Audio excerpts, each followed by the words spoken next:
ইনি শুধু জানেন টাকা, ইনি শুধু জানেন গদ্দারি, ইনি শুধু জানেন দেশদ্রোহী, ইনি পাকিস্তান আইসে লোক। এটা তো আপনাকে আমি বলবো একটা এফআইআর করা হোক, স্টেট গভর্নমেন্ট দুটো এফআইআর করেছে, আরো একটা এফআইআর করা হোক। এই একটা অশান্তির পুরিয়া, একটা অশান্তির ট্যাবলেট, এ হঠাৎ শান্তির কথা যখন বলছে তার মানে বুঝতে পারবেন এ ভীষণ অশান্তিতে আছে। ভারত পাকিস্তান শান্তির দূত সাজার চেষ্টা করছেন এবার হুমায়ুন কবির। দু দেশের প্রধানমন্ত্রীকে লেখা নাগরিকদের একাংশের একটি চিঠি, এবং সেই চিঠিতে সই নওদার বিধায়ক হুমায়ুন কবিরের। যে হুমায়ুনের মুখে বারবার সাম্প্রদায়িক উস্কানি হুমকি, সেই হুমায়ুনের মুখেই এবার ভারত পাকিস্তান শান্তি আলোচনার প্রস্তাব। পেহেলগাঁও এবং অপারেশন সিঁদুর পরবর্তী পরিস্থিতিতে ভারত পাকিস্তান সম্পর্ক এখন তলানিতে গিয়ে ঠেকেছে। এখনো ভারতের বিরুদ্ধে সন্ত্রাসবাদের আঁতুড়ঘর হয়ে আছে পাকিস্তান। আর এই পরিস্থিতিতে দাঁড়িয়ে দু দেশের মধ্যে শান্তি আলোচনার প্রস্তাব, আর তাতে এবার নওদার বিধায়কের সই, হুমায়ুন কবিরের সই রয়েছে। নেহাত রাজনৈতিক স্টান্ট ছাড়া আর কিছুই নয়, যার মুখে দীর্ঘদিন ধরে কি দুদিন আগে পর্যন্ত আমরা শুনলাম সভা থেকে, প্রকাশ্যে জনসভা থেকে সম্প্রদায়কে তুলে ধরে, মুসলিমদেরকে তুলে ধরে বলছে রাস্তায় নেমে এমন সেটা ভাঙা মার তিনি দেবেন। সাম্প্রদায়িক উস্কানিমূলক মন্তব্য আমরা বারংবার শুনেছি তার মুখে, আর সেখানে তিনি এবার শান্তির দূত সাজার চেষ্টা করছেন। আরো বিস্তারিত জানি গোটা বিষয় নিয়ে সরাসরি আমার সঙ্গে রয়েছেন প্রতিনিধি অর্কদীপ্ত মুখোপাধ্যায়। অর্কদীপ্ত, ভারত পাকিস্তানের শান্তির দূত সাজার চেষ্টা এবার হুমায়ুন কবিরের। একেবারে দেখো, centre for peace and progress কলকাতার এই সংস্থা, আমি যেখানে দাঁড়িয়ে রয়েছি ঠিক আমার পেছনের বিল্ডিংটাই হচ্ছে অত্যন্ত পরিচিত আমাদের মধ্য কলকাতার বিল্ডিং। সেই বিল্ডিংয়েরই 7ম তলায় 7B, সেইখানে রয়েছে এই সেন্টার ফর পিস অ্যান্ড প্রগ্রেসের অফিস, এবং যেখান থেকেই একটি চিঠি গিয়েছে পাকিস্তানের প্রধানমন্ত্রী এবং ভারতের প্রধানমন্ত্রীর কাছে। কি তাতে লেখা রয়েছে যে দুই দেশের মধ্যে সম্পর্ক শোধরানো হোক, ভিসা চালু করা হোক, বা দুই দেশের মধ্যে যে কোনো কাশ্মীর নিয়ে সমস্যা রয়েছে সেগুলো ডিপ্লোম্যাটিক আলোচনার মাধ্যমে সর্ট আউট করার চেষ্টা হোক। কিন্তু কেন, প্রশ্নটা হচ্ছে হঠাৎ করে এই সংস্থার এই রকম চিঠি দেওয়ার প্রয়োজন কেন পড়লো? কারণ পেহেলগাঁও অভিজ্ঞতা আমাদের এখনও মনে দগদগে। ইনফ্যাক্ট অন্যান্য যে ঘটনা ঘটেছে সেগুলোও কিন্তু আমাদের, পুলওয়ামা থেকে শুরু করে যা যা ঘটনা ঘটেছে, প্রচুর জওয়ান শহীদ হয়েছেন, সেই ঘটনার দাগ কিন্তু এখনও আমাদের মনে রয়েছে। সেখানে দাঁড়িয়ে কি দরকার পাকিস্তানের সাথে হঠাৎ করে এরকমভাবে সমঝোতা করা? এবং সেখানেই হুমায়ুন কবির যে সই করেছেন, হুমায়ুন কবিরের সই রয়েছে। দেখো, ভারতের তরফ থেকে 61 জন, পাকিস্তানের তরফ থেকে 56 জনের সই রয়েছে, এবং সেখানে হুমায়ুন কবিরের সই রয়েছে, ইনফ্যাক্ট ফারুক আবদুল্লাহর সই রয়েছে। তো এটা কি পলিটিক্যাল স্ট্যান্ড? এটা কি হঠাৎ করে একটা মাইলেজ পাওয়ার চেষ্টা? কারণ দুদিন আগেই যে তিনি বক্তব্য দিয়েছেন স্টেজ থেকে, যার পরিপ্রেক্ষিতে বিধানসভায় মুখ্যমন্ত্রী তার পাল্টা বক্তব্য রেখেছেন, সেখানে দাঁড়িয়ে হুমায়ুন কবিরের এই সই মানে ঠিক 2-2 4 হচ্ছে না সৌমি। ফলে সব মিলিয়ে এই উদ্দেশ্য কি এর পিছনে কারণ রয়েছে তা নিয়ে কিন্তু রীতিমতো প্রশ্ন উঠছে। এবং একই সঙ্গে এই যে সংগঠন বা এই সংস্থা centre for peace and progress, হঠাৎ করে তারা এরকম ভাবনা চিন্তা করলো কেন, এভাবে সই জোগাড় করলো কেন, এবং দুই দেশের প্রধানমন্ত্রীর কাছে পাঠানোরই বা কি দরকার পড়লো? কারণ পাকিস্তানের সাথে ভারতের যে সম্পর্ক বর্তমানে, সেটা কিন্তু একেবারেই সুখকর নয়, বিশেষ করে ভারতের জন্য। আমরা দেখেছি ভারত পাকিস্তানের মধ্যে যুদ্ধ পর্যন্ত হয়েছে কয়েক মাস, বছরখানেক আগে পেহেলগাঁও ঘটনার পরে। ফলে সব মিলিয়ে এই জায়গায় দাঁড়িয়ে এই চিঠি পাঠানোর কি দরকার? কারণ ভারত সরকার তারা কিন্তু নিজেদের স্ট্যান্ড পয়েন্ট পরিষ্কার করে দিয়েছে পাকিস্তান নিয়ে। উল্টো দিকে হুমায়ুন কবিরেরও এইখানে এই চিঠিতে সই করা নিয়ে রীতিমতো প্রশ্নচিহ্ন। অবশ্যই পলিটিক্যাল গিমিক কি, সেইটা কিন্তু বারবার মানুষের মনে এইটা কিন্তু ঘুরছে। কারণ হুমায়ুন কবিরের বক্তব্য এবং হুমায়ুন কবিরের এই সই, এই দুটো কিন্তু ম্যাচ করছে না। তার ওই বক্তব্য যদি থাকে, একেবারেই অর্কদীপ্ত, এই জায়গা থেকে একাধিক প্রশ্ন কিন্তু উঠেই আসে। তুমি সঙ্গে থাকো। আর যে হুমায়ুন কবিরের কথা আমরা বলছিলাম, যেখানে হুমায়ুন কবিরের সই রয়েছে, আমরা শুনি দীর্ঘদিন ধরে তার এই যে উস্কানিমূলক মন্তব্যগুলো, কি কিছুদিন আগের মন্তব্যটাও শোনাবো আপনাদের, সেটা ভাঙা হুমকি, শুনুন। আমি শুভেন্দু অধিকারীকে সেদিন বলেছি যে আপনি ভোটে জিতেছেন, আপনার দল জিতেছে, খুব ভালো কথা, কিন্তু মুর্শিদাবাদে আস্ফালনটা একটু কম করতে বলেন। আমি যেদিন ময়দানে মুসলমানদের নিয়ে নেমে যাব না, সেদিন এমন সাটা ভাঙা মাছ শুরু করব যে আপনাদের পতাকা বহন করার লোক থাকবে না। কেস, ওরকম কেস আমাদের বহুবার জেল খাটা আছে। লাখ লাখ লোককে রাস্তায় নিয়ে নামাবো আর সাটা ভাঙা মাছ দেবো, আর জেলে যাব। কদিন জেলে রাখতে পারেন, কত খাওয়াতে পারেন।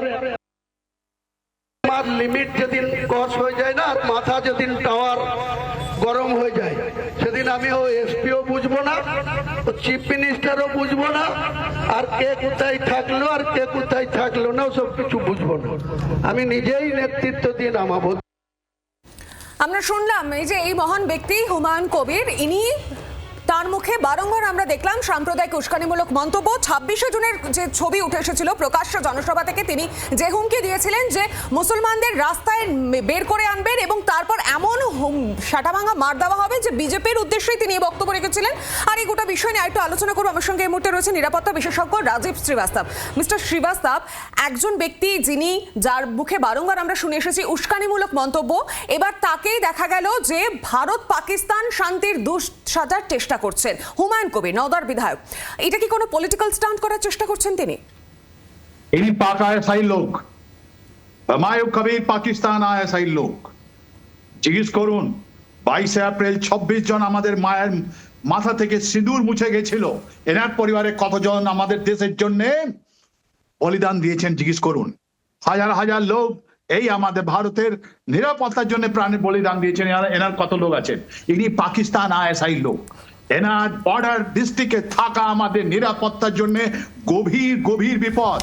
এনাকে সরাতে হবে, এনাকে সরাতে হবে, এনাকে সরাতে হবে, এনাকে শাস্তি দিতে হবে, এনাকে গ্রেফতার করতে হবে। এনাকে ডিটেনশন ক্যাম্পে রেখে আবার ওখানে পাঠাতে হবে যেখানে আমি গতবার সেপ্টেম্বর মাসে গেছিলেন। ইনি একটা উপাসনা স্থল বানাচ্ছেন, তার নাম নিয়ে ইনি বিতর্ক তৈরি করলেন। ইনি বারবার বিতর্ক তৈরি করছেন। আমাদের যারা শহীদ হয়েছে, আমাদের যারা বলিদান দিয়েছে, আমাদের মায়ের যাদের সিঁদুর নিজের মাথা থেকে মুছে গেছে, ওদের জন্য না মুখে একটাও শব্দ নেই। আমাদের বাংলাদেশে যতগুলো হিন্দু মা বোনদের বা ধর্ষণ করা হচ্ছে, ওর জন্য না মুখে কোনো নেই। ইনি সরাসরি পাকিস্তান আইএসআই হয়, ওদের একটা ডিপ স্টেটের লোক। এনাকে ইমিডিয়েটলি ন্যাশনাল সিকিউরিটি অ্যাক্টে গ্রেফতার হয়েছে। এটাই আমি জানি 140 কোটি ভারতীয় এরকম লোককে পছন্দ করে না, যারা ভারতীয় নয়, যারা রাষ্ট্রের আগেনস্টে যারা কথা বলে। এরকম লোকের আর আপনি কথা আমাদের সামনে আনবেন না। এনাদের পরিবারে কোনো কন্ট্রিবিউশন নেই, কোনো নেই। এনার কাজ ছিল শুধু একটা প্রত্যেকটা পার্টিতে গিয়ে নিজের তুষ্টিকরণ করা, নিজের পয়সা আনা। আবার ইনি একটা পুরোপুরি মাইনরিটিদের কথা বলছেন কি আমি ওদেরকে রাস্তায় নামবো। এনার কাছে তো 10 জনও লোক যাবে না। আমি আপনাকে গ্যারান্টি দিচ্ছি, ভারতীয় যারা আছেন, যারা রাষ্ট্রবাদের কথা বলেন, ইনি একটা সন্ত্রাসবাদী কথা বলছেন, বিচ্ছিন্নতাবাদী কথা বলছেন। আর ইনি 117 জনের মধ্যে একটা সেকেন্ড ট্র্যাপ। ইনি তো জানেন না ডিপ্লোম্যাসির ডি কি হয়। ইনি শুধু জানেন টাকা, ইনি শুধু জানেন গদ্দারি, ইনি শুধু জানেন দেশদ্রোহী। ইনি পাকিস্তান আইএসআই লোক। এটা তো আপনাকে আমি বলবো, একটা এফআইআর করা হোক স্টেট গভর্নমেন্ট, 2টো এফআইআর করেছে, আরো একটা এফআইআর করা হোক। এই যে সিগনেচার করে এটা মানুষের দিগ্ভ্রমিত করেছেন। 140 কোটি মানুষ বলছে সন্ত্রাসবাদ আর কথা একসঙ্গে যায় না। পাকিস্তান যতদিন সন্ত্রাসবাদের কথা বলছে ততদিন ওদের সঙ্গে কথা বলা যায় না। আর আজকে যে পাকিস্তানের খবর আছে, পাকিস্তান বালুচিস্তান, খাইবার পাখতুনখোয়া বা হোক পাক অকুপাইড কাশ্মীর, গিলগিট বালতিস্তান, ওরা খান খান হয়ে যাচ্ছে। আর উনি বাঁচাতে যাচ্ছেন এখন বাংলাদেশের পর। এখন পাকিস্তানকে বাঁচাবার জন্য আমাদের পায়ে ধরছেন। 117 লোকের মধ্যে 60 থেকে বেশি লোক ইন্ডিয়ান। কাঁধে ওদের ক্রেডেনশিয়াল দেখুন, ওরা কারা আছেন।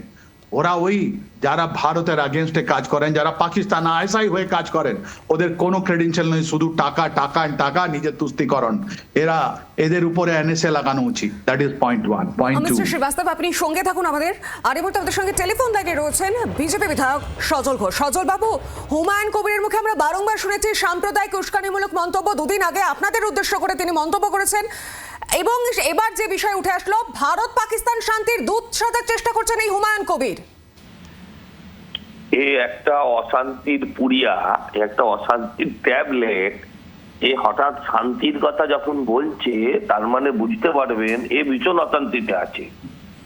ও বুঝতে পেরেছে যেটা তো এখন আর পিসির দুর্বল সরকার নয়, একটা শক্তিশালী মানুষের ম্যান্ডেট দেওয়া সরকার, যেখানে এই ধরনের সাম্প্রদায়িক কথা বললে তার জায়গা জেলেই হবে। এবং ও বুঝতে পেরেছে যে ওর ভবিষ্যৎ জেল। তাই এখন ও এই শান্তির দূত হয়ে, শান্তির ছেলে যে ও ভাবছে যে এই সমস্ত কিছু হাত থেকে নিজেকে বাঁচিয়ে নিতে পারবে। এর হাত থেকে নিজেকে বাঁচাতে পারবে না। এর আসলে মানসিক অস্থিরতা আছে, একে ধরে ভালো করে কারেন্ট দেওয়া উচিত। মানে এটা চিকিৎসা, এটা কিন্তু ওর জন্য শাস্তি নয়, এর একটু চিকিৎসা করা উচিত। এর চিকিৎসা সঠিকভাবে একবার না হলে এই যখনই সুযোগ পায় তখনই হয় 30%কে কেটে বাঁচিয়ে দেবো, নয় মুসলমানদের নিয়ে ঝাঁপিয়ে পড়বো, 1 মিনিটে সব কি সাটা গরম করে দেবো, এইসব যে ডায়লগ, এসবের দিন যে চলে গেছে, এটা ওকে ভালো করে একবার চিকিৎসা করে একটু ট্রিটমেন্ট দিয়ে ওকে বোঝাতে হবে। বুঝে যাবে, খুব শিগগিরই বুঝে যাবে, কোনো চিন্তা নেই। ধন্যবাদ আপনাকে সজলবাবু আমাদের সঙ্গে থাকার জন্য। ভারত পাকিস্তান শান্তির দূত সাজার চেষ্টা করছেন হুমায়ুন কবির, আর এই বিষয় নিয়ে যে আমরা আলোচনা করছিলাম আমার সঙ্গে ছিলেন আন্তর্জাতিক সম্পর্ক বিশেষজ্ঞ রাজীব শ্রীবাস্তব। মিস্টার শ্রীবাস্তব, যেখানে আমরা যে আলোচনায় ছিলাম যেমনটা আপনি বলছিলেন, আমি বলছিলাম 101 হঠাৎ এরকম হলো কেন? হঠাৎ এটা হয়নি। এটা আপনি দেখুন, Karachi bomb blast June and July মাসে, এটা আজকে সেকেন্ড জুলাই, এই June last week and July মাসে যদি আপনি যতগুলো ঘটনা হচ্ছে পাকিস্তানের মধ্যে, যদি ওইটা আপনি ভালো করে দেখেন, তারপরে আপনি বুঝতে পারবেন পাকিস্তানে আজকে সিচুয়েশনটা কারা। পাকিস্তানে যাতে করাচি ব্লাস্ট হয়েছে আপনার তো 26 জুন 2026 ওখানে একটা করাচি ব্লাস্ট হয়েছে, যার মধ্যে আপনার সিন্ধ রেঞ্জারের অফিস হেডকোয়ার্টার উপরে বম ব্লাস্ট হলো। তারপর ওরা ইন্ডিয়াকে অ্যাকিউজ করলো, ইন্ডিয়া বললো আমরা এর মধ্যে রেসপন্সিবল নয়। তার ঠিক 2 দিন পর 28-29 তারিখে জুনে আপনার পাকিস্তান এয়ারফোর্স নিয়ে আফগানিস্তানে গিয়ে, আপনাকে আবারও বিরত করবো, আমাদের সঙ্গে থাকুন। আর এই মুহূর্তে আমাদের সঙ্গে রয়েছেন সিপিএম নেতা সুজন চক্রবর্তী। সুজন বাবু, যে ব্যক্তি নওদার বিধায়ক হুমায়ুন কবির, বারংবার আমরা দেখেছি সাম্প্রদায়িক উস্কানিমূলক মন্তব্য দিয়েছেন, 2 দিন আগেও তার উস্কানিমূলক মন্তব্য সামনে এসেছিল, এবার তিনি ভারত পাকিস্তানের শান্তির দূত সাজার চেষ্টা করছেন। কি করতে চাইছেন উনি, কি মনে করছেন? না, দক্ষ বাজিগর যেমন নাচায় তেমন নাচে, হুমায়ুন কবিররা তাই। কখনো কংগ্রেস নাচিয়েছে, এমএলএ হয়েছেন, তারপরে নাচ শুরু হয়ে গেল মমতার হাতে, চলে গেলেন, মন্ত্রী হলেন, তারপরে আবার নাচাতে শুরু করলো, এদিক ওদিক করতে করতে বিজেপির হয়ে ভোটে দাঁড়িয়ে গেলেন, আবার সেখান থেকে নাচতে নাচতে চলে আসলেন বাজিগররা যেমন নাচাচ্ছে, বলছি এখানে একবার যা, ওখানে একবার যা, সেখানে একবার যা, 10 রকম সেজে থাকা, আবার তৃণমূলে আসলেন, তারপরে কি একটা সব বললেন 30-70, সবাই জানে, চূড়ান্ত অসভ্যের মতো কথা, শুধু সাম্প্রদায়িক না, চূড়ান্ত অসভ্যের মতো কথা, সভ্য সমাজে এদের জায়গা হওয়ার কথা না। তারপরে করতে করতে আবার কি একটা কি জনতা কি পার্টি কি করেছেন, তাতে আবার টিকিট করেছেন, এখন ধরা পড়ে যাচ্ছেন, ক্রমশ ধরা পড়ে যাচ্ছেন। তাহলে এখন সাজবার জন্য আবার কোন একটা ক্যামাফ্লেজ করে ভারত পাকিস্তান শান্তির দূত হবার জন্য নাকি তিনি সই করছেন। ও সই করার কারণে যারা যোগ্যতম মানুষ সই করেছেন তাদের ক্রেডিবিলিটি কমে যায়, এটা আমাদের বুঝে রাখাটা ভালো, এতে তাদের ক্রেডিবিলিটি কমে। এইরকম লোকেরা যদি হঠাৎ আন্তর্জাতিক চেতনার দূত হয়ে যায়, তাহলে সেটা সমগ্রভাবেই ক্রেডিবিলিটি কমিয়ে দেয়। ধন্যবাদ আপনাকে সুজনবাবু আমাদের সঙ্গে থাকার জন্য। আমাদের সঙ্গে ছিলেন সুজন চক্রবর্তী, আর এর পাশাপাশি আমাদের সঙ্গে ছিলেন নিরাপত্তা বিশেষজ্ঞ রাজীব শ্রীবাস্তব। আপনাকেও ধন্যবাদ।